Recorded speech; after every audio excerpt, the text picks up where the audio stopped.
What is it? A secret that can no longer be kept. It started a month ago. What started? A change in the earth and the sky. Because we're making a documentary. Not about us getting lost. We're making a documentary about a witch. And it's not because of me that we're here now.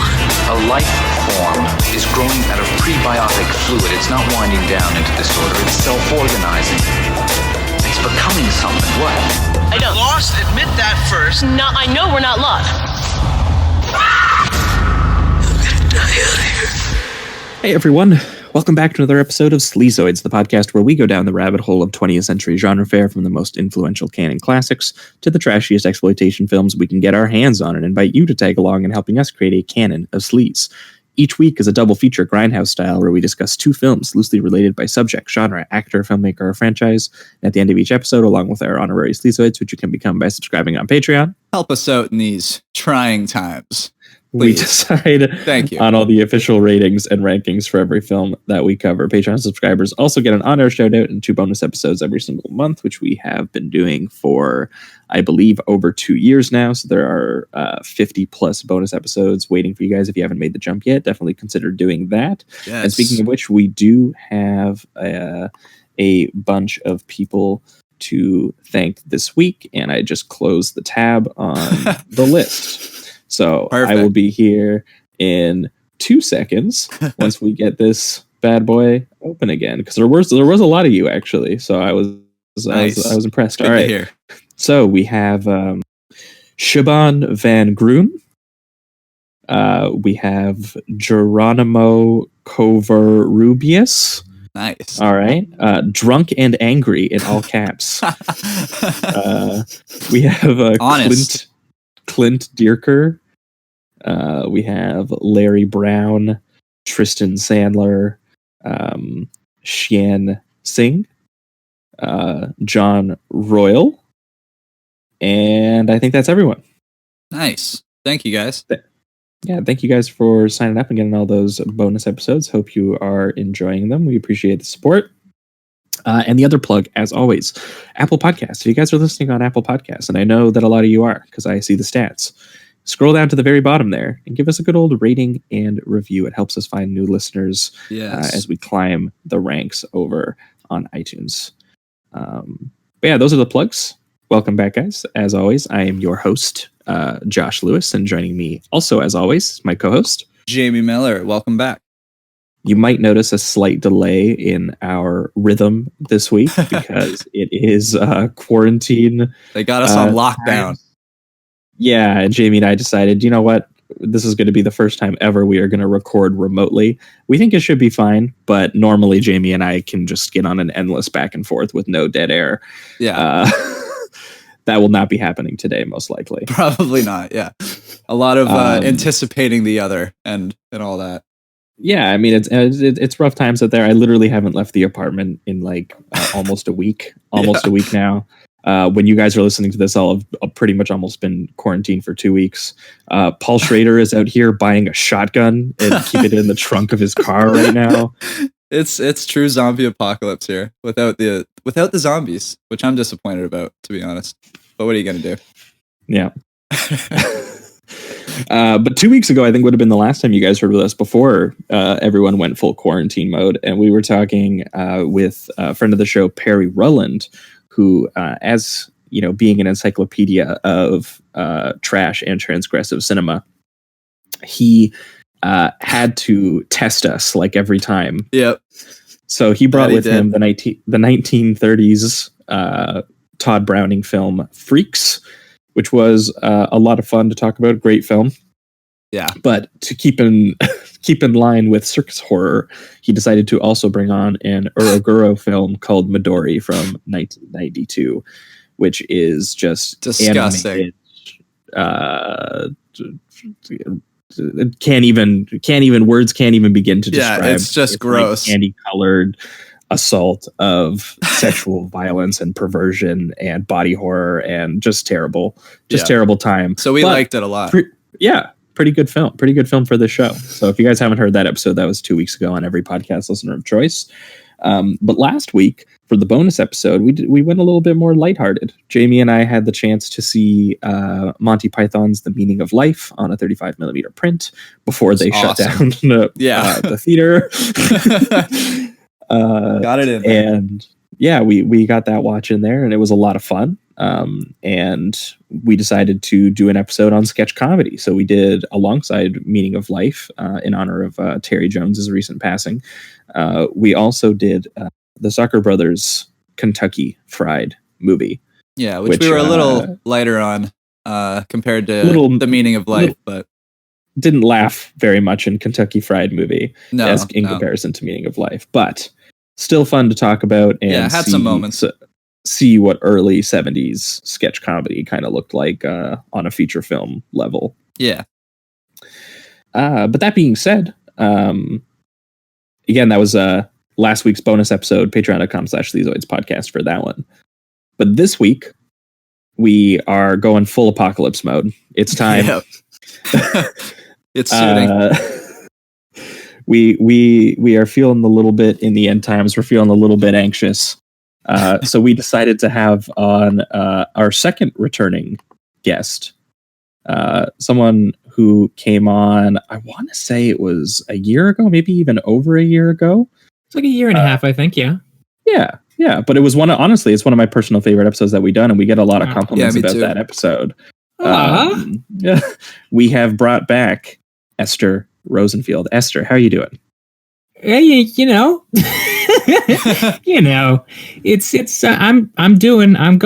I'm in my house. I'm not leaving. That's right.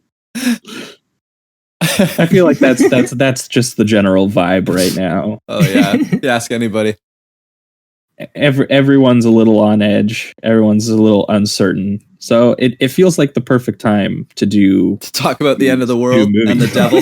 Yeah. Because the devil.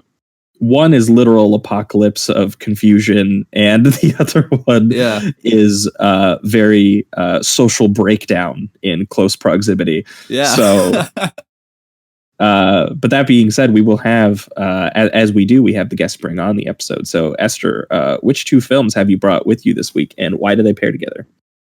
So the films I brought are called Prince of Darkness, directed by John Carpenter, and The Blair Witch Project. And the reason I brought these two is because I love VHS tapes. I love the kind of feeling and aesthetic of VHS. Obviously, you know, it's something where I like it when I'm watching a movie on Blu-ray and I can see everything. That's always nice. You like to be able to see what's going on. But there is something that's really like kind of warm and comforting to me about VHS, while at the same time being kind of alien and scary. Yeah. In the way that it distances you from what you're watching, in the way that it makes it seem harder to perceive and maybe like almost imperceptible. And I think that works so brilliantly in both of these films, where obviously the Blair Witch Project, which is shot both on mini DV and Super 8, I believe, but it sort of has that feeling throughout. And also Prince of Darkness, which uses that visual style in key moments to suggest something terrifyingly, incomprehensibly other. It's really cool. Yeah, for sure. Yeah, I mean, both movies definitely use it to cool effect. Blair Witch Project, obviously, it's sustained throughout most of its runtime. Prince of Darkness, it uses it as more of a collective dream moment. But I do like the idea of sort of dreaming and like this physical, tangible object that they do in that. And we'll definitely get into that as we jump into Prince of Darkness, which I guess we're going to do right now. Let's do it. Prince of Darkness. Sweet.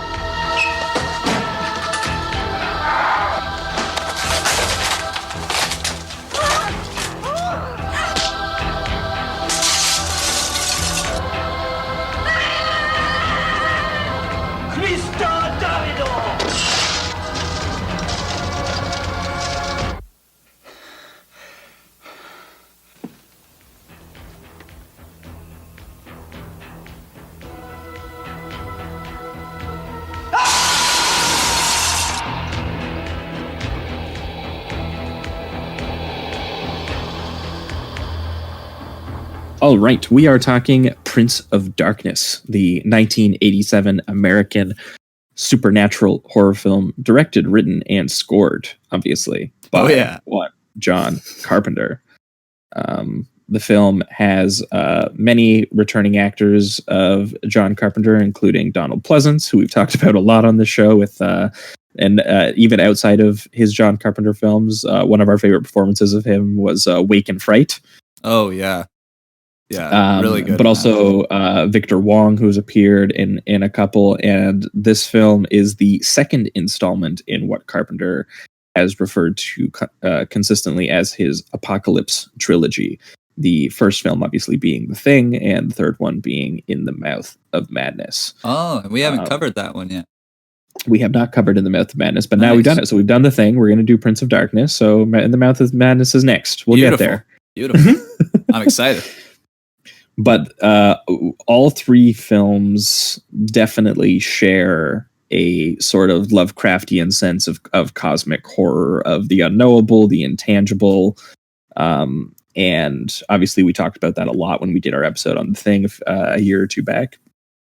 But I would say, honestly, I'm really stoked that Esther brought on Prince of Darkness, because Prince of Darkness is my personal favorite John Carpenter film. And it's probably because it's the closest he's ever gotten to doing, like, somehow, even though he has to have a very consistently, like, moving plot through a lot of his films, it's the closest he's gotten to, like, real surreal, like, Italian horror almost. Like I am reminded a little bit of Fulci watching some of his horror sequences in this, like when the guy turns into a pile of cockroaches screaming about messages and stuff, and you're just like, Jesus. And so just this focus on, like, the inexplicable and human behavior in the face of it, and then obviously followed closely and intensely by, like, these really disturbing, sometimes gory deaths. Yeah, I love the use of, like, this I don't know, the dialogue. It's just because I'm a metalhead, but the dialogue is so absolutely, like, death metal. Like, at one point I think that guy that turns into bugs and then his head, like, comes off, he's saying stuff like pray for death, and, you know, like, stuff like that. It's just stuff that you'd hear in like technical death metal and stuff. It's fantastic. It's a whole mood. Yeah, it's very, like, it's interesting because I think about, like, the last act, especially the stuff in the mirror world. It definitely ramps up to a point where at the beginning it's very, I don't know if I'd call it a slow burn, but it definitely, like, it feels maybe like one kind of John Carpenter movie, and then reveals itself to be another kind of John Carpenter movie. Yes, yeah. No, I think that's spot on. Yeah, it really does. Like, the first half hour is mostly just these, it's just that campus life. You know, there's the students, the professors, the scientists, and there's quite a few characters too. So that he really takes the time for you to get to know them, even though this movie is only, like, I don't know, 90 minutes, 100 minutes. It's not too long. So no. Well, and the thing that's interesting too is that you're right that that's, like, what the setting is, but the mood is, like, immediately palpable. I mean, like, when rewatching this film, I noted how long the goddamn title sequences is, and it's just this montage of, like, something, like, not really, you can't really see that something's off, but something is off. It's like, you know, the shot of the moon, and then it's just this priest just dies desolate and alone holding onto his chest, and then his score is going, and then you hit this campus, and, like, that image is in you while you're watching this campus, and then they're looking at the sun, which seems like it's doing something weird, and then he looks at the diary that says, like, the Brotherhood of Sleep, and the sleep awakens, and like there is this, like, mood of doom and, like, a kind of, like, dreamy connection between all of these characters and the way that the scenes are moving, and even just the rhythm of the way that he moves between the scenes, connecting, like, this educational institution, and then all these different scientists, and then these obviously these religious figures, everyone, I guess, like, you know, seeking out an understanding of the world. And then how basically that is going to come into question for every single one of them. But I like that Esther kind of pointed out too, but the kind of plot trajectory that he follows is actually a lot closer to one of Carpenter's like siege pictures, like Assault on Precinct 13 or something, where like everyone collects themselves inside of a space while they're being attacked from the outside. But what's interesting is that the singularity, obviously going to be killing them one by one, is actually the thing that they are inside looking at, and they don't realize that. It literally involves Satan inside like a green tube of jello, just like souls floating around. It's a crazy visual. Yeah, and I do think that creates something really interesting, because in his siege pictures, there's kind of like a logic of action.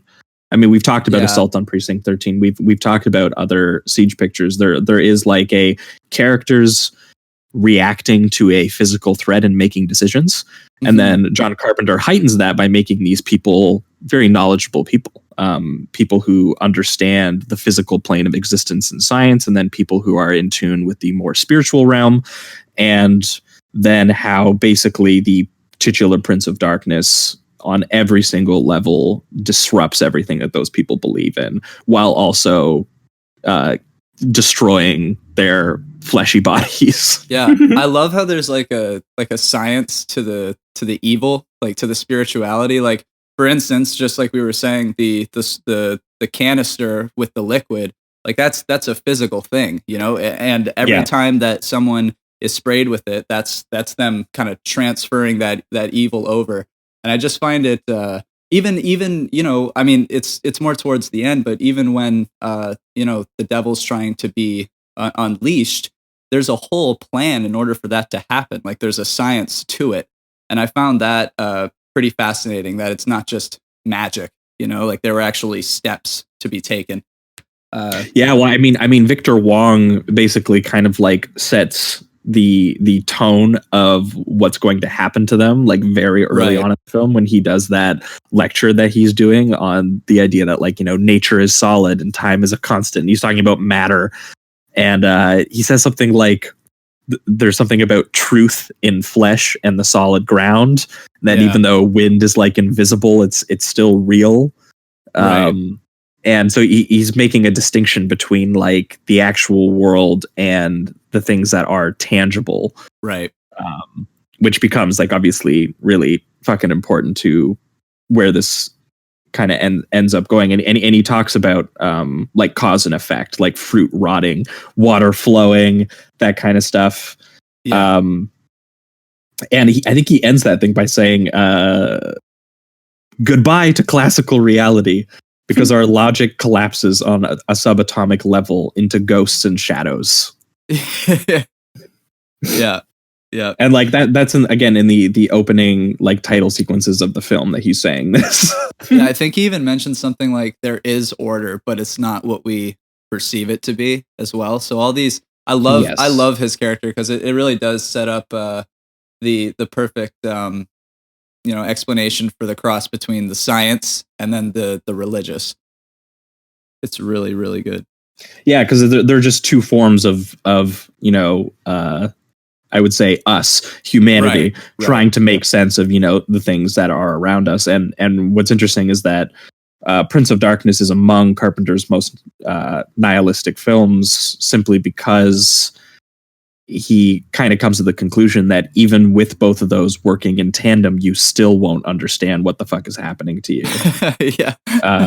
As he gathers, you know, all of these scientists and all of these people to study this green tube that has the titular Prince of Darkness inside of it. But, you know, maybe he's all around us. Maybe there's a whole nother reality we don't know about. And yeah, the Loomis, and I believe he's also named Loomis in this. He's Father Loomis, which is just Carpenter, man. Come on. Yeah. It's like alternate reality when the guy became a priest instead, you know? Yeah. Not having a great life, but he leads all of the applied and theoretical physicists and all kinds of different scientists into the basement of a church where there is the green tube of souls and like this subterranean tomb where, you know, there's like Latin, Coptic, Greek text that they're trying to translate, and they're talking about a secret that can no longer be kept, and do you feel it? The sky, his power. The evil being unleashed. They're having arguments about Schrodinger's cat. Yeah, of course. Every good scientist movie has to have an argument about Schrodinger's cat. 100%. Yeah, the worms, even the worms are defying gravity, and the world is bending. There's distortions of the space, and meanwhile there are a bunch of like Romero homeless zombies led by Alice Cooper. I was just gonna say, so awesome. Unbelievable. He was born for this role, I will say. He stabs a guy with a bicycle. That's unbelievable. That's a great kill. That really is. And then I just love how Carpenter just has to add the balance. Like he's balancing on the wheel, the dead body. It's just such a nice touch. It's really cool. Like we've been talking about, like that there is this tension in this movie between sort of the dream logic and the more concrete logic of what we understand as the real world. So we have, the idea that Satan is in the basement of this building, but he's like, it's not Satan in the sense that it's this kind of incomprehensible being. It's like, no, it's a tube of green like jelly. It's something that you can simultaneously perceive and understand what it is on a physical level, but also there's this other level where it's impossible for you to wrap your head around what this actually is. And this comes to a head at, in the closer to the climax, where there's this moment where he's trying to come out through the mirror, but the mirror is too small, so they have to get to a bigger mirror that he will fit. Right. Get out. And it's like Satan is like constrained by the physical world. Logic of our world. Exactly. Yeah. It's really cool. That's great. I actually I didn't think of it that way. That's actually really funny. It's like even Satan can't figure it out, Yeah. Well, and I mean, like the majority of this film, these microbiologists and physicists and these sort of students of ancient scriptures, like literally trying to quantify the devil. Yeah. and it's like he does exist, but like maybe he doesn't exist in like a way that we can fully process on our plane of understanding. It actually reminded me a lot, because obviously there is a new film based on it, so we just talked about it recently, but it did remind me of exactly what Lovecraft was doing with his story Color of Space. Which again was meant as a refutation of other contemporary sci-fi at the time, which always framed aliens as this idea of a human-like society with figures that we understand and institutions that we understand coming to like enslave us or something. Right. And he was like, if real aliens came, what makes you think that they aren't like this weird shock, sort of like biological trip expression? Just completely incomprehensible. Yeah, for sure. Yeah, so this feels like Carpenter wrestling directly with similar ideas of this cosmic horror. And I mean, they even talk about how they were like, what is this thing that's like self-organizing or becoming something? And by becoming something, it's really just like it's forming a physical body in our world. But like, what actually is it? I don't think they ever really find out. Yeah. So yeah, it's funny because when I think of Prince of Darkness, one of the main things I think of is the rhythm of the editing. And John Carpenter is better than like almost any other filmmaker I can think of at really capturing the experience of dreaming, even when he's not literally depicting a dream sequence. Like a lot of directors, or it's the idea of what a dream sequence is in film and television is often it doesn't bear any resemblance to what dreaming is actually like, because it's just sort of weird things are happening, but it doesn't really feel like a dream because it still has to kind of follow a typical progression and structure that's familiar to us in a way that actual dreams don't. And Prince of Darkness feels like you're dreaming in the way that the editing is so kind of, it doesn't follow any kind of logic. It's so floaty and strange, and it sort of moves from one thing to the next, and it's hard, it's fascinating the way that it's impossible to get your bearings. Sometimes it feels like things sort of just happen in the way that they do in dreams, and you're just supposed to sort of accept that this is happening now. It's so cool. Yeah, well, I mean, it's the same way that a lot of Carpenter films are based in like a logic of action and movement and stuff like that. And he's such an excellent craftsman that obviously that's there, but it's always in contrast with Carpenter's like really, heavy style, very palpable mood. And in here, I feel like he really does capture like this like strange like unreality of very, very literal people. So like, again, these are people making very conscious physical choices on, the direct things they can see in front of them, but wrestling with something that is like, way beyond their understanding, something that is both organic and like completely spiritual at the same time, which is really, I think, solidified in the thing that Esther mentioned at the top of the show, in those VHS dream sequences, which Carpenter shot with a video camera, and then played it back on a television set and filmed it with his really nice cameras, his really nice 35 millimeter cameras. He filmed the television set. So that's so what cool. That's what gives you that really that feeling of kind of being almost, I think he describes it as he was dislocated, I think was the word that he tried to use, that he was trying to accomplish, where like there is a texture of the television that he doesn't show you the television, so obviously you can't see that, but like that disconnect between his camera and the video playing, they are two separate physical things. But what he's showing you is something so surreal as like a black figure walking out in the church, which we're then led to believe is actually a message from the future. Right. And they start talking about the idea of like, sort of like beamed transmissions and information moving backwards and us registering it through like our organic bodies through electrostimulus and stuff like this. So then it becomes sort of like a sense of dreams and premonition, but also a literal visual video message sent by other humans. So then it kind of becomes, is that what watching video is that what capturing video and showing it to someone else is? You're sending them a message like that, right?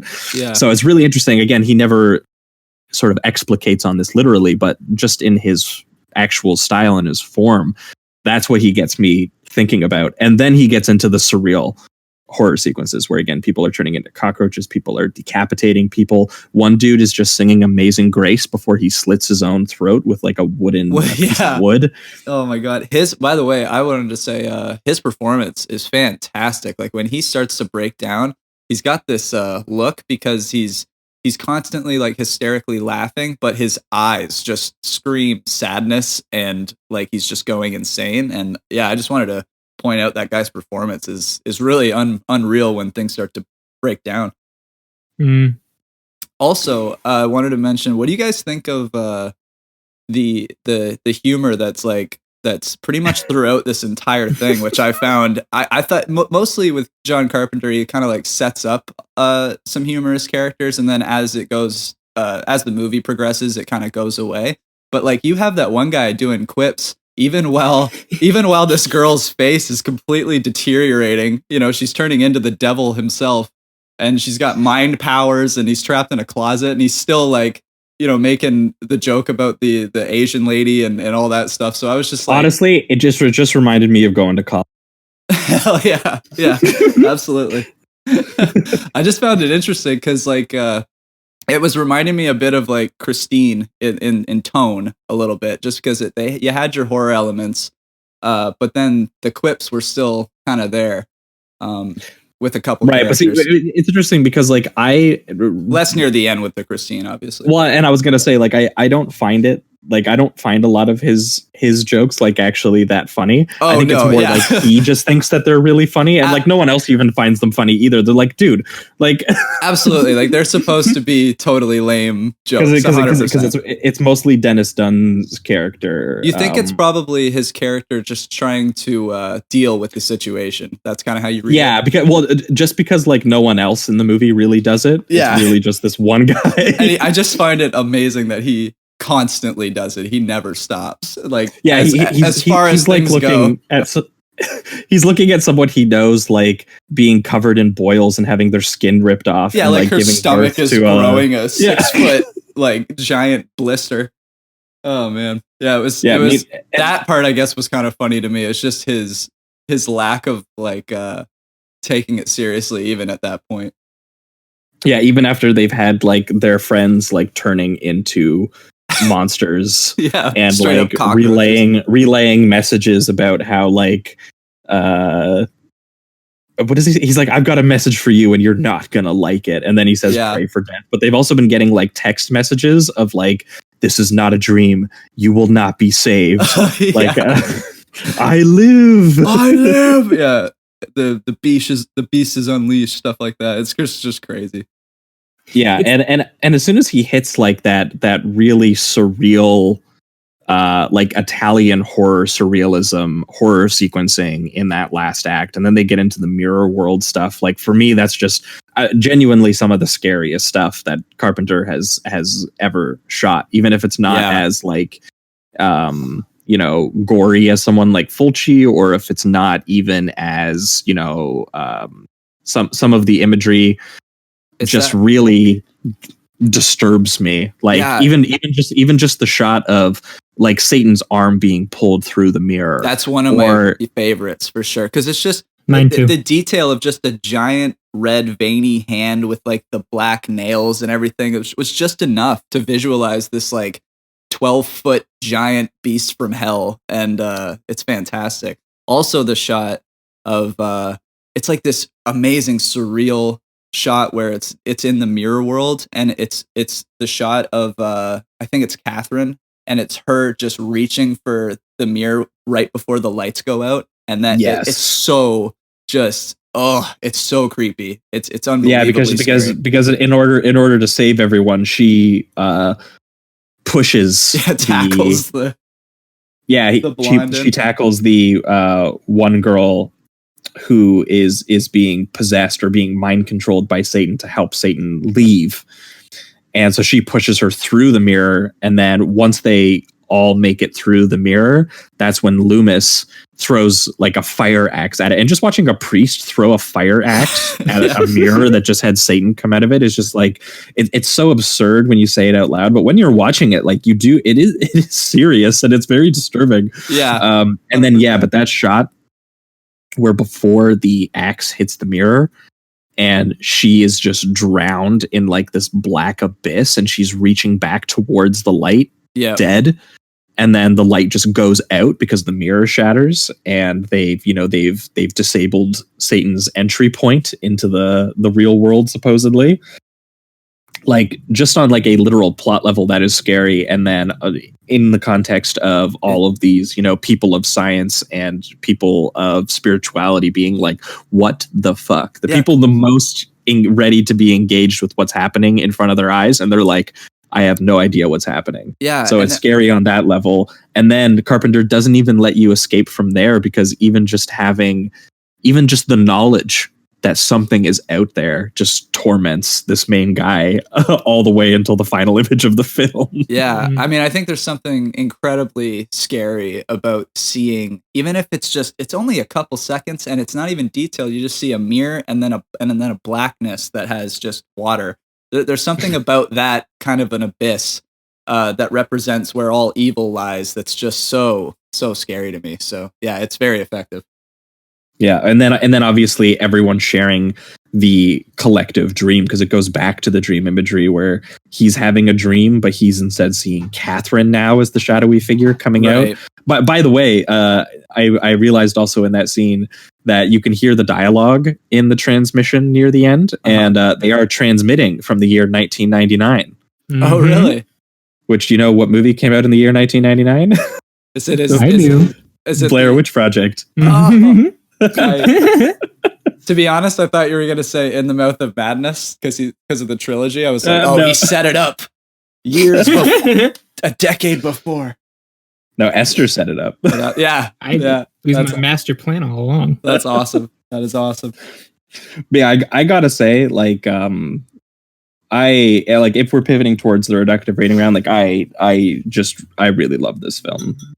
I think that this is one of Carpenter's scariest films, just because, again, it engages with like his sort of literal plot logic that he likes to do, but also with the most like surrealism he's ever tried to do at the same time. It's almost like he himself is wrestling with, like, the indescribable, and it's really a depiction of like he's doing like Agent Evil. He has like messages from the future and the paranormal. He's doing like a riff on Fulci and The Exorcist, and one of his Siege pictures, like at the same time. And it makes sense in the story as we're watching all of these characters, who are sort of like trapped in like this fleshy plane of existence and understanding. And the thing breaking into that world, almost Siege-like, is the cosmic and the otherworldly. And even just his focus on like mirrors and candlelight and catacombs. And there's something that I feel is like genuinely gets into like mystic and apocalyptic with this in ways that some of his other films just they just can't, I guess, because of the material. I mean, obviously The Thing has its own cosmic elements going on to it, and it's indescribable. But there's something that hits on just a further spiritual level for me, because I mean, like The Thing and this, spoiler alert, are both like fives for me. But I do just gotta say, there's something about how he depicts like this idea of like, the spiritual, but the spirit is like connected to a body. It's connected to these textures, which can be mutilated by violence and manipulated by video. And I feel like that's just what his style really captures. And it's kind of scary, actually. Yeah. So I find it just his most like one of his most expressive films about, our kind of vulnerable existence and our perceptions being questioned and eventually sort of like disrupted by this evil. And I mean, eventually annihilated in the same way that like, the characters are just like picked off. It doesn't go quite slasher movie, because that's not like really what it feels like. It feels like more of like just a really violent breakdown, because most of the violence is actually dealt almost like to and to their own bodies. Like a lot of people are mutilating themselves or turning or transforming into something.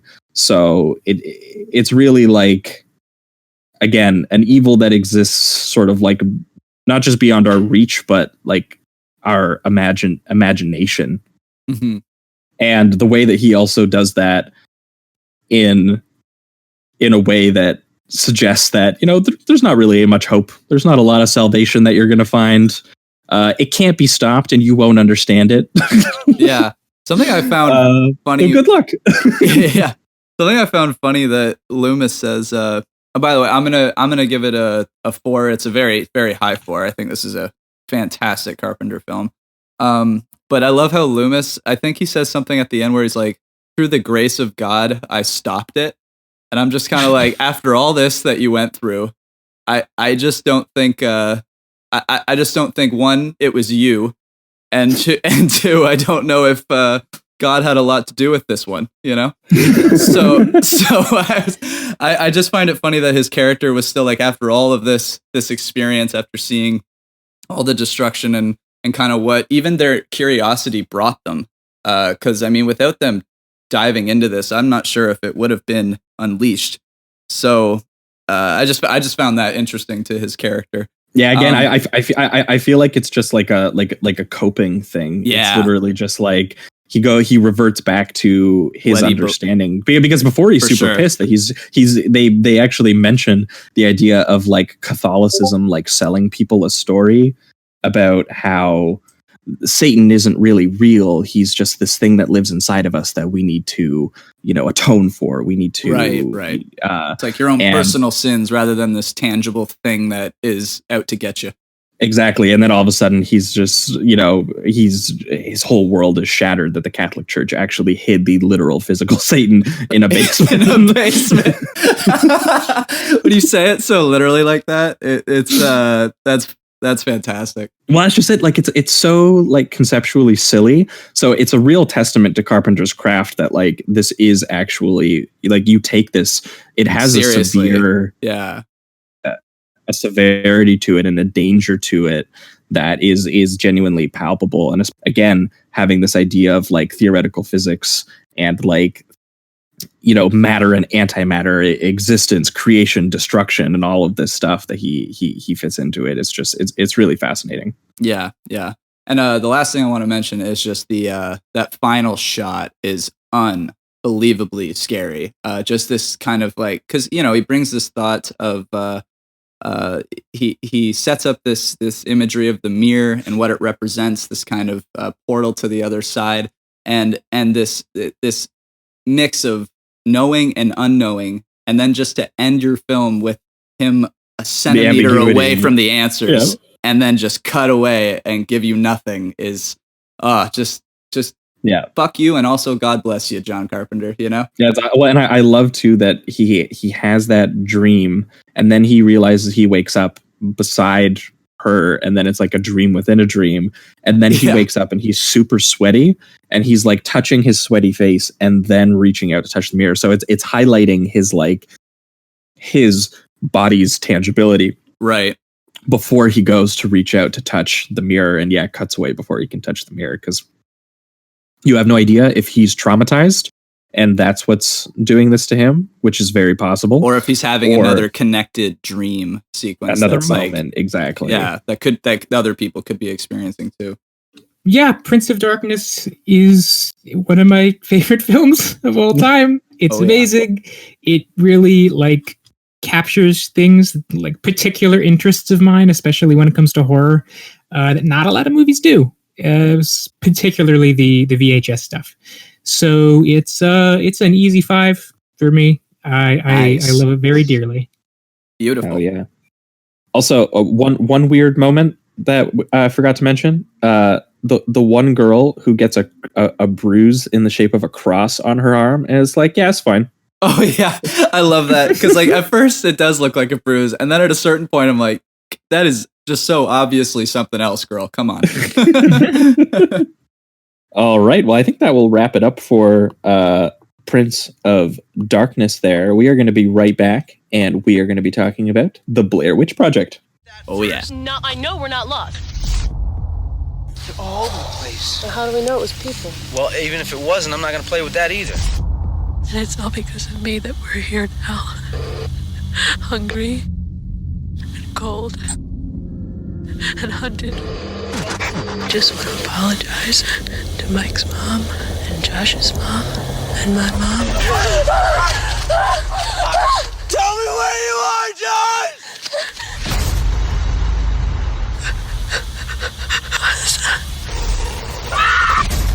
I'm gonna die out here. All right, we are back, and we are talking The Blair Witch Project, the 1999 American supernatural horror film written, directed, and edited by Daniel Myrick and Eduardo Sanchez. Most of you should be familiar with this film. Obviously, it follows Heather Donahue, Michael C. Williams, and Josh Leonard, all playing self-titled characters, posing as 3 film students who in 1994 are investigating the myth of the Blair Witch, who has been kidnapping students and other random hunters and kids, and making them disappear in the woods in Maryland. So they decided they are going to shoot a documentary about this myth, and if the myth is real. And a year later, supposedly, their footage was found, and we are watching that footage. So that being said, it is one of the early found footage films. There were other found footage films before this, such as Cannibal Holocaust, but the modern era of found footage that basically went on to exist pretty, I would say it was a pretty popular genre for at least like 10 years or so, 10 to 15. Yeah. Came directly out of the Blair Witch Project, which many of you probably know. I'm sure we have a lot of listeners who probably had a chance to like see it in theaters and stuff. But I had a weird experience with the Blair Witch Project where I watched it in kind of like suboptimal settings and like really late, like after found footage was like a thing for a while. So when I first watched it, I was like, that's the movie everyone was like really scared of. Yeah, I was going to mention that too. I had this thing while I was watching it this time that I watched this a bit earlier on. Like I was younger because my friends had it, and they were the friends that I could go over and watch R-rated movies. The movies my parents wouldn't let me watch. And so we would watch horror movies mostly all the time, and this was one of them. And I just remember thinking like, these guys are just camping. I don't know why they're freaking out so much. And now being like an adult and having my comforts in my life and all that, the getting lost part of this film is without a doubt the fucking scariest part of the whole thing. Yeah, I think especially rewatching this film, the key to the film is that what is scary about it is honestly less like the tent shaking at night, which is like scary. Oh, and like them running and not knowing what it is. But like, if you watch this movie and you want that, you know, there's really only like 5 to 10 minutes of that in the film. Yeah, most of it is a deterioration of like their relationship and their own mental state. Yeah, exactly. And rewatching it like after, I mean, found footage is kind of, I wouldn't say it's an entirely dead genre, but it's definitely not as popular as it was 10 years ago. Yeah, they really beat it to death. When we were getting a Paranormal Activity like every 2 years, and there were like other ones in between that. I remember seeing a lot of really shitty found footage in like the year 2012. Oh yeah, tons. But being like a decade separated from that now, it is easier to engage with what this film is doing and what it's doing really well. And my most recent rewatch of doing it, I did find it probably the scariest I've ever found it, actually. So yeah, me too. I was glad to get a chance to rewatch it. But Esther, maybe you can walk us through like your first time that you saw this. Yeah, so just up front, I want to say I adore found footage. It's probably like it's maybe my like number one kind of special interest in film. I adore it. It's so cool in the way that it kind of changes the rules of how you normally experience a movie. Mm-hmm. And Blair Witch Project is, do I want to say it's the best found footage film? There are a lot of great ones. There are a lot of ones that I love very dearly. I would say it's up there for sure. It is probably the one that I've seen that best, and it's a close race, but that best uses found footage sort of to the point of abstraction, in the way that the imagery in this film is often like so blurry, literally blurry, mm-hmm. and confused. And you know, I remember, you know, kind of famously, there's a lot of famous stories about the release of this film, but one of them is that people walked out of the theater like sick. They got motion sickness from watching it. And that kind of recurred when Cloverfield came out in 2008, and theaters had to put signs up that were like, not literally this, but they were basically saying, take a Dramamine if you have to, because it's going to be crazy in there. You're going to have a time. But yeah, oh God, Blair Witch Project it's amazing. It's so cool. We talked about kind of the way that VHS creates a distance from what you're watching, in the way that a film that you watch on Blu-ray, that there's a lot of kind of talk in like tech circles about how you want a film to look as real as possible, and you see every detail and that kind of thing. That does not work for this film at all. I've seen this film. I have 4 different versions of this film, and the Blu-ray version, the upscale they did, is by far the worst. It looks terrible on Blu-ray because it completely destroys sort of the mystery that was initially there. And this film looks amazing on VHS because it maintains and enhances that sense of like, you don't even know what you're seeing. You almost get the sense that you're not supposed to be watching this. This is one of those found footage films that like, it maintains that sort of implicit sense of danger to it. Like, as found footage became more popular and became like a blockbuster genre, it kind of lost that sense of like, it gained the sense of like, all right, you like, especially with Cloverfield, another film I adore, but there's no longer the sense of like, this could have happened. And this is like so sort of almost haunted or cursed, right? This tape that you're watching. Like Cloverfield still has, even though it's the found footage, it still has a very big feeling to it. Like you have those shots from the helicopter of, you know, the giant thing, you know, taking over the city and all that. So even though that there's it's still a handheld videotape, it has the sense of big Hollywood a little bit still, whereas this one is completely like a student film, you know, kind of thing. So that really adds an effect to it for sure. Yeah, I mean, like their limitations, I think, really accentuate like the things that they also did well, which were like the very natural performances that they managed to get out of the actors that ring with. Yeah, they're fantastic. Like very real frustration and like the unknown, which I've been reading about the film. I've come to understand that this film wasn't, I guess, typically directed. They just gave the cameras to the actors, and the crew just like fucked with them. And like that was the production method. It was literally like they gave them like little notes about where they were supposed to walk that day, and like what their characters were supposed to go through. But beyond that, they just had them wander around in a forest for days, actually sleeping in tents. And at random points, the crew and like the design crew would like set up random shit to spook them, or like the director would come over and like try to kick their tent over while they were sleeping. And dude, I would want to think that the actors were like somewhat prepared for that in a way. I hope they were. I'm sure that they were. But after also, like I have a respect for it of like not being able to sleep because your director keeps knocking your tent over. Yeah. So all those scenes where they appear tired and very angry, they might actually be pretty real. They're just directing it towards the actors instead of the director. Yeah, it's like it is important, I think, to note that like this is not a situation where I think the actors were like, it's not a Stanley Kubrick situation where they're abusing the actors to get naturally. They're not abusing them. Like they were just creating an environment for them in which they could act very naturally. Like they were safe ultimately, and they were being they knew what was going on. They had food and everything. They were okay. For sure. But it's so cool how they created that, like, that sense of the unknown terror in them, even though they did know what was going on and they did know it wasn't real. The fact that they didn't really know what was coming, what they would find outside their tent in the morning. It's just such a cool way to make a movie. Yeah. And they just told them to always keep the cameras rolling, basically. So when they went to edit this film, they had 20 hours of footage that they cut down from.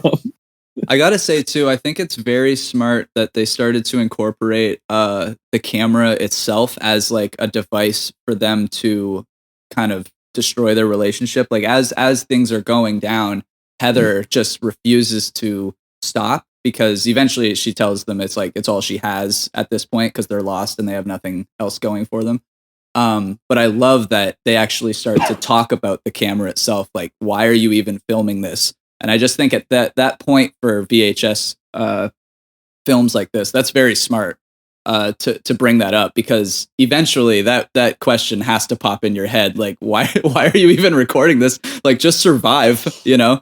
So I like that they set up a believable character moment for her that kind of explains that. Well, and I think that Heather Donahue is actually excellent in this film. Oh yeah, she's great. Mm-hmm. She's amazing. And her performance, obviously notoriously hated and once again nominated for a Razzie. What? The same way that they nominated Shelley Duvall in The Shining. You just keep slamming these down on me every week. I swear to God. I just keep getting so stoked. I'm like, this was great. I can't, blah blah blah. And then you just tell me that these people get a Razzie. And I think it's because she was playing someone who was so real that people just got, and I think all of them were, that people got really annoyed by them. And do you know what's really annoying? Being stuck with people for lost for days. That's a really annoying experience. And actually. They talk very like because they're breaking down, so they start talking very realistically, just in the sense that like every other word is fuck, and they just become something that is very hard to grasp onto and like. But I mean, if you see it from the beginning, obviously how they got there, so you understand it. But I can kind of see why audiences might be like, this is a lot. And even the way that they talk, like before they get lost, like it's a like pretentious film student-y a little bit, which is like great, which is like it reminded me of going to film school. I like. But then also the way that Heather, like a lot of the time they get into like bickering about control of the situation. And I think that her performance really captures something real about, her being the director and having to be confident in her choices so as to not be undermined by the crew in that situation. Right. But also being in a situation that how could one possibly be confident about what's happening or whether they're sane or not. And I think that her breakdown scene, which is like, one of the most iconic scenes in the film. No, the one where she's just filming an abstraction of her face with her eye wide. Right. And she's finally alone and she confesses her guilt about, the entire situation, that like, I'm the one who got everyone here. Like I was in charge. While earlier in the film, she's being like she's saying it's not my fault the entire time. So you can tell that she's been masking in front of the other two the entire time. Yeah. And so it's really heartbreaking. Another great moment for her, which is what I thought that you were referencing, was that log moment where they have been walking for like 15 hours after, 4 or 5 days of being lost. And the boys see the log and they're like freaking the hell out because, it's like, we've done this for 15 hours. We went one direction and somehow we came in a circle. And what she does is, as she approaches the log, she is denying, and she's just like, but the performance is fantastic because as she's denying and getting closer to it, she's just, you can tell that she's breaking down because she's realizing that this is it. Like there's no more excuses. They are truly lost. They have no idea where they're going, and they just spent 15 hours to end up in the same place that they were. So for her to finally like break down, go to her knees and say like, it's over. Like, I don't know what, excuse me. I don't know what else to do. That was a heartbreaking moment for me. Yeah, Heather is a really moving character to me. Like there's this fantastic moment where one of the boys she's with calls her a bitch and she storms off with the camera and she's talking about how she planned this project for months and it's all going wrong. And it's just that like, it embodies such a sort of palpable frustration that goes beyond the situation. Yeah. And the gender dynamics of this movie aren't a huge part of it, I would say, but it is so clear there. Yeah. Well, I was like, it's definitely in the subtext and in layered into her performance. She actually brought up that even as just an actress who got casted to sleep in a tent with two dudes for like 10 days, she said that she like brought a knife with her just in case. So like that was definitely the mode like that she was in, just in case. She was like, these guys probably are cool. I'm just like, I'm not super comfortable sleeping in a tent with two guys I don't know for being harassed by my filmmaker every couple hours. Yeah. Another thing about go ahead. That tension is always there. And I think that another reason her performance is so great is because for her, it's not just about being lost in the woods and maybe the Blair witches coming to get us. It's also about like, I'm trapped here with these two guys. And how well do I really know them? How much can I really trust them? So that fear is part of it for her in a way that it's not part of it for her companions. And that's like such an important aspect of her performance. I love her. And I want to say an anecdote. When she auditioned, they asked her to improvise. They asked everyone to improvise on scenarios, obviously, because it was going to be an improvised movie. And the scenario they gave her was she was a prisoner she was a mother who had been imprisoned for murdering her children. And she was in her parole hearing. And what would she say to get them to let her out? And what she said is, never let me out. Don't ever let me out. Just like you get chills just thinking about it. It's so cool. And like that kind of, that terror of both your surroundings and yourself.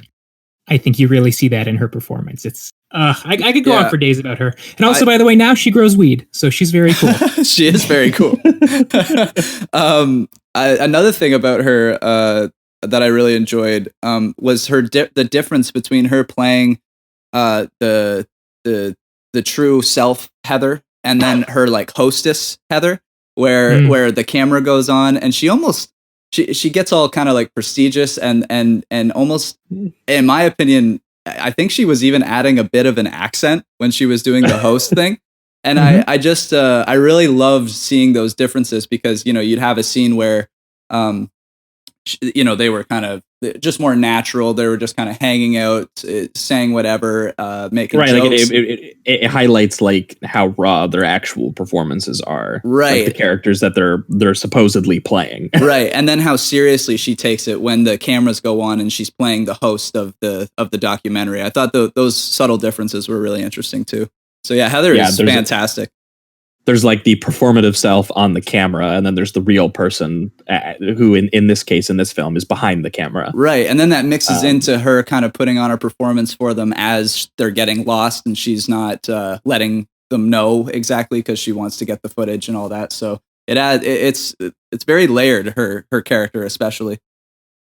Yeah, and I think that too. One thing that's really special about this is Esther brought up the idea of sort of like how the footage almost gets sort of abstracted, which I think is the right way of saying it, because there is because they're using two cameras. I believe one of them is a DV camera, and then the other I think is supposed to be a 16 millimeter black and white camera, which is the one they're shooting the doc on. Right. So it's constantly cutting between these two different cameras that they're filming on.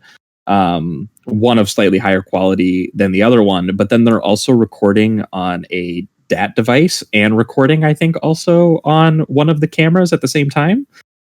So there's like two different points of audio and video, and at any point in the editing, which is, I think, maybe just the genius of the editing of the film, which again, they cut to 80 minutes from 20 hours of footage. I think they said the original cut was like 2 hours or more or something like that, and they just kept stripping it down to its barest essentials, which I think really works for them. Oh yeah, I think that was a great decision for sure. But just the way that there's a dislocation between the different cameras and between the sounds, and the way that sometimes you'll get sound from one camera and video from the other camera, depending on where they are and where each character is in relation to those cameras at any given time, because we know that the cameras are then becoming part of the character as they are holding them. So most of Heather's performance is almost entirely like oral. Yeah. While she holds the camera, and you get to see her make choices through the camera. And then when that gets you into like the final sequence where they get to the house and they are hearing, like the screams, they are getting going back and forth between the cameras themselves very fast. Yeah, the visual design of them capturing like the handprints on the walls and the really grimy, dirty textures of the house. And then you start to hear Heather screaming, like disembodied screaming from, I think you're first watching it from her camera, and you're like, what is she screaming about? Because like she's still moving. And then it goes to the other camera, and you can still hear it at the same level. So at this point, like the audio isn't changing, but the cameras are like completely flipping where they are in location. And it's like space has like been completely disrupted at that point. And, it's also just a reflection again of how they've all sort of cracked under duress, but at the same time, how the film itself is like breaking down at that point. And then it becomes a bit of just more of like a raw document of the fear. And obviously it echoes also how they were trying to make a document about like the myth and trying to pass these stories around. And instead they found themselves just like literally inside becoming of it. Yeah. For sure. This is one thing that I adore about found footage, like you're talking about, is this idea that it's not as simple as the person holding the camera. We're just seeing their point of view in kind of a video gamey way. It's like we're just seeing it through their eyes. It's not as simple as that. Because they're holding the camera, they are making not unconscious decisions about where to look, like you would expect if it's just their point of view, but conscious decisions about what to show. And the camera can see things that they can't. This is something I love the Paranormal Activity movies, and this is obviously the whole deal about them, right? Is you set the camera up while you're asleep, and what can it see that you can't see? And that, the way that the Blair Witch Project kind of transforms that over time, from obviously at the beginning very deliberately what they're showing you because Heather is directing it, right? She is being the director. To over time it becomes more and more unconscious, but it is still very clearly motivated in a way that's just like, again, other movies can't do that. Other movies don't do that. This is something that's so unique to found footage, and I love it. Something. Well, I think that's why when it can be done poorly, people will look at that and be like, "Oh, this feels like just like intentional amateurness." But when it's done well, and when like the camera itself is being dictated by a character, it's just another mode of expressing character, which is, always something that movies should be looking for ways to do at any given time. So people doing it well, like they do it here. I mean, they even bring up the idea where they literally explicate the idea of the camera as like a filtered reality. Yeah, I was just going to say. You can pretend everything is sort of, like the characters themselves are distancing from this footage that they are then inside of. Yeah. And then you think about the idea of that the footage itself that you're watching in that context is then an echo of their lives and their choices. And it takes on like a whole nother sort of like metatextual horror quality to it. Yeah, that's one of my favorite character moments because it's after like the complete destruction of their relationships, and Josh finally picks up the camera himself and in this time and kind of realizes why Heather has been doing it in a way. And I just I thought that was interesting because it's fascinating because he's still doing it in this like kind of snarky, he can be a real asshole. Oh yeah, I mean by the end everybody is just so at each other's throats. Like when he's in her face saying like, "Here's your motivation. There's no one here to save you." That whole thing, like that shit brutal. Is so crazy. Like I was feeling it. I felt the anxiety and the enclosed space that she was feeling. It's just like and the way that he delivers it, it's almost like he's like casting like a spell or something. Like he's really into, like I felt like he was giving like professional stage monologue for a second. Yeah, where he's like, "You're lost, you're angry, no one's here to help you," and he keeps repeating that like, "No one's here to help you. And there's no one here to help you." And here's the thing, I they all have this like deteriorating thing. I'm not saying that what he does is good in any way, shape, or form, but I do find it a little understanding at this point in the movie. They like they're 3 days over their expected time. They have no food left. All that. I'm not saying what he's doing is helping the situation. I'm just saying when I see everybody start to deteriorate their minds, I get it. It's all believable. Yeah, it's all exactly. It doesn't seem over the top or evil or anying like that. And his version is lashing out, and it's interesting because Mike's version is almost a little bit scarier because he internalizes, and that footage that she gets of him like sitting alone in front of the tree. is really scary, actually. And you're like, dude, what's he thinking about right now? And he's like, I found cigarettes. Yeah, and that's like he's like, we're good. I've got food. Another thing, this was a great little moment I found, that this is when they've lost like all hope. I think this is when Josh has been kidnapped or eaten or whatever the hell happens to him. They say they're discussing where they want to go, and they're so hopeless at this point that they go, which one was the Wicked Witch in The Wizard of Oz? And they're like, it was the West. So they're like, all right, I guess we're going east. And I just love that the logic is at the point where they have lost all hope, that they're just like, let's do movie trivia and try to get out of here, you know? So there's some really great moments that are subtle, but really show where their mindset is. Totally.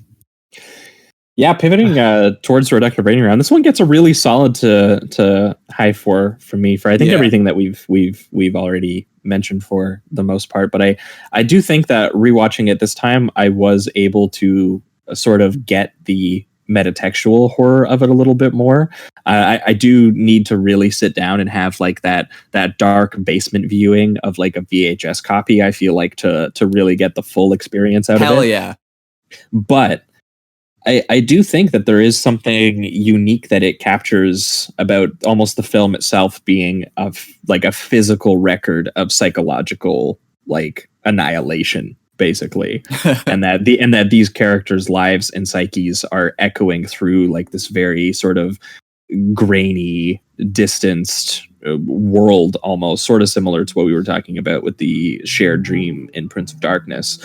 And the final images of like Heather's screams being heard on like the DV camera, but through the footage of like this really calmly shot 16 millimeter, like the professional footage they were trying to shoot, I just find again like pretty disturbing. And again, the way also that it echoes them as filmmakers trying to document myth, trying to pass along these stories, and then finding themselves like literally just inside of the story and documenting their breakdown and their fear. And the production limitations really just lend itself to the naturalism of capturing that. So credit to everyone involved. They shot this on like $60,000 and it really fucking works.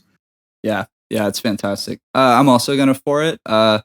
Before I would say this was more like a 3 for me, but it's kind of same thing with you, Josh. It's just I felt like I understood what the directors were doing, just more on like a technical film level. I understood what things represented a little more. I think this show has probably helped with that, analyzing all these movies. But it was great. The actors are fantastic. I even really enjoyed the first like 20 minutes when they were in the town and just kind of speaking to the townsfolk. Yeah, and there's this one a part where it's very natural. It's a mother and her child, and she's holding the child. And when she starts to mention that the witch is real, the kid starts to like freak out and make her shut her mouth and stuff. And it's just such a natural moment. And I don't know if like they told the kid, you know, they're going to tell a scary story or something, but it felt so real. And they have a lot of great moments like that with the townsfolk that feel very natural, and it's a great setup for the ghost story that precedes. That part is amazing because it is like it's one of the best examples of how just naturally sort of the notion of the cursed town and the cursed videotape can arise. It's like the kid who starts like screaming and crying as soon as they start talking about the witch. It's the best. It's like you can't if they had scripted that, it wouldn't have worked as well as it did. It's only because it just happened that it worked so well. 100%, because it's just such a natural feel, and that was one of my favorite parts. That it's just so subtle, but it's very, very effective, especially with once again the VHS feel and all that. So. Yeah, I'm going to give it a 4. Really enjoyed it this time around. And yeah. For you, Esther? For me, it's a 5. It's one of my favorite films of all time. It is very near and dear to my heart, very special to me. There's almost nothing else like it. It's amazing. Yeah, awesome. I mean, I got to say, one line I didn't get to bring up that really captures too how almost as an audience member watching this found tape, you are sort of implicated into the curse a little bit. I really like when Heather is doing that breakdown. She does again. It's become kind of the most iconic image of the film, but like the fractured composition of her face where you can't see it all, but all you see is like this really wide eye, like very starkly lit by like the flashlight, and like the negative space is just on the pure darkness. But the line that she gives, which I thought was like really revealing about what was scary, is when she says, I'm scared to close my eyes. And then she pauses and she says something even worse. I'm scared to open them. Yeah. And then just the acceptance, because I think the very next line is, I'm going to die out here. And so it's like, and especially listening to her do it, because we've seen her fight that the whole time. Even when it looked really bad, she was still fighting the whole, like, we just have to move forward. We just have to keep going. And to see her look into the camera directly at us and just say, it's it. Like, I don't believe in hope anymore. It's all gone. It is devastating. So, yeah. That line is so perfect, because that in one line it captures the tension of the film between what's terrifying is what you can see, but it's just as terrifying if you know something's there but you can't see it. Yeah, so for sure. I don't know. Yeah, which is why it's such a good choice too, that they don't like really show you anything. I think they mentioned that they went back, and because of audience reactions, because this did get a really terrible cinema score. A lot of people didn't like the film when it came out in theaters. They did go and shoot like a variation on the ending where you did see like something. Images of the witch. I'm pretty sure. And is it out there? Because I'm just curious. I don't think it is. I think they ultimately decided it just didn't work. They were like, no, we really like this completely unknown, this completely like, is any of this real? Could you have even seen it if it was real? Like just that ambiguity, which is again a similar ambiguity that Carpenter goes for with his final images for Prince of Darkness too. So what happened actually is that they did intend. Basically, they dressed up, I think, the film's art director in like this all white outfit, and he was wearing white pantyhose over his head. And he was chasing Heather as she's running away from the tent. Like he was there. And they did that because the intention was that she would pan the camera and like briefly see him. But she forgot. Is okay? Okay, you know what? I'm so glad you brought that up, because there is a line, and I actually rewound it 3 times to see if there was anything on the screen. When they're running, I think it's the very first time. While they're running, she quickly turns to the woods, and you don't see anything, but she says, "Did you fucking see that?" And to me, that felt like they were trying to capture something, but they just didn't. But they took the take because it was a really good take, and then used that to effect later.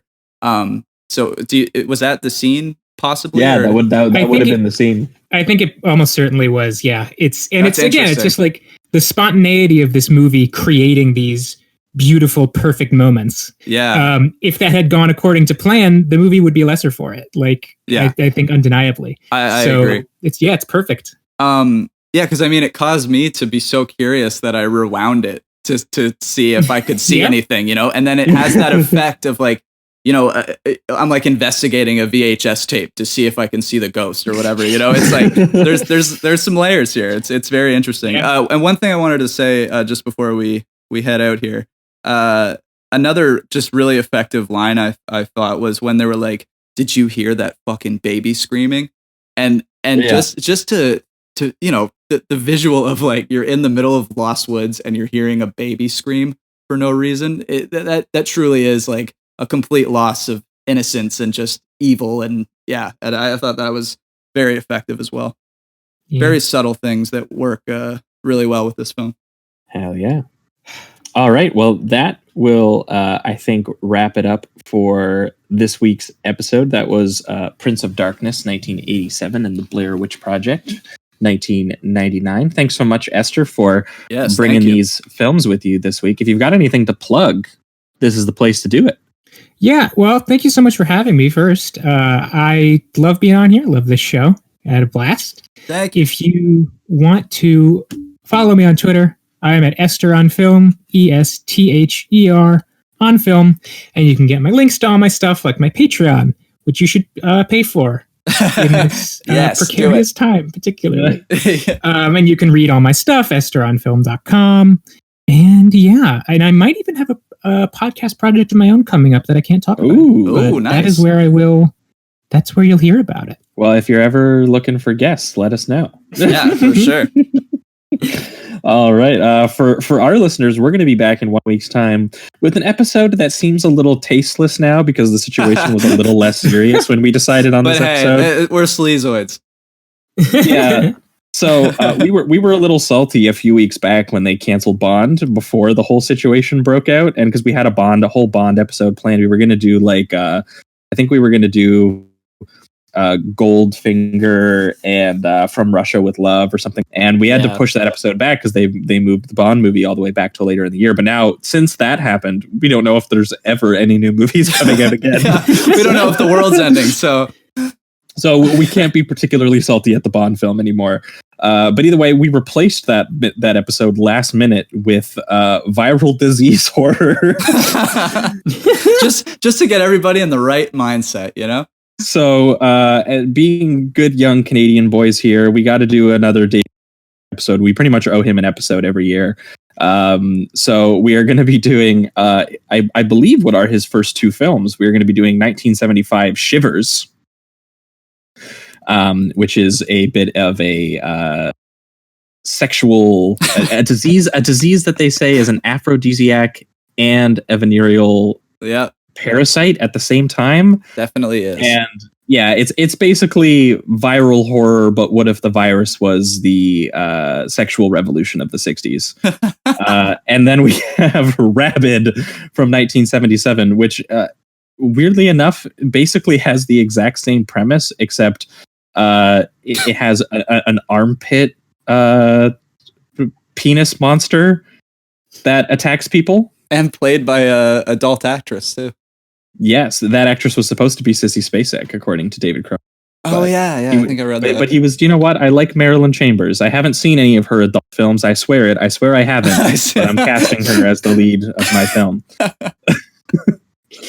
But yeah, so we're going to be doing some sort of a quarantine virus horror, because Shivers takes place entirely in a Montreal apartment complex as it gets spread, and then Rabid kind of extends the same subject matter into sort of Quebec at large as it extends into almost Romero-like as it moves into malls and military bases and things like that.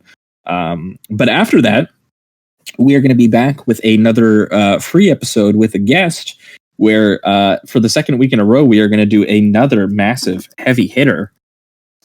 Someone finally brought on the Texas Chainsaw Massacre, 1974. So we're going to be hitting that one up. And it was paired with, and I haven't seen this one, the pairing seems odd to me, having not seen the film, but other third parties have swore to me that there is something connecting them, and that is Tampopo from 1985. What is that? It looks like something to do. It's a Japanese film about eating noodles. That's what I'm gathering. Which I'm going to assume is going to turn into some type of cannibal eating noodles. Well, I don't know. It's just called a comedy, not a horror comedy or anything. Oh, so interesting. All right. Well, hell yeah. But yes, it definitely has to do with families that like their food. I have a feeling I guess that's going to be the double.